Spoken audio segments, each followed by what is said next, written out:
Hey, I'm James from ONYX Motorbikes. I'm here to talk to you about safety.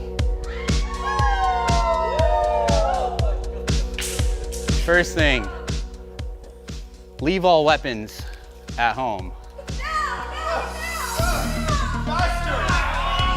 Second, dramatic hair wave. Third,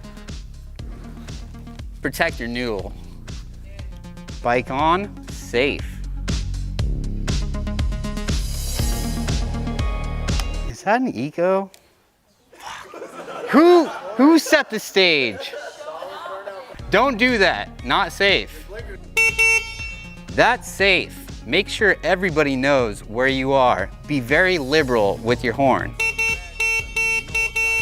Before you go riding, make sure your tire pressure is at the right PSI. This is your rubber to the road, and you want to ensure that when you're putting power down, that it's at the right PSI. If you're riding at night, if you're riding during the day, you want to make sure people can see you. So we've got a running halo light. When you're riding your bike at night, put the fucking highlights on. Highlights? High beams. High beams. And if you got the package where you've got indicators, flick those babies on because everybody needs to know where you're going.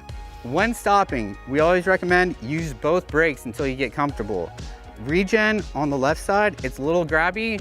That's why we recommend using both. All right, if you want a full bike rundown, check out our other video, which will be here. All right, well, that's it for safety. We've got some. Look out for it and stay dangerous.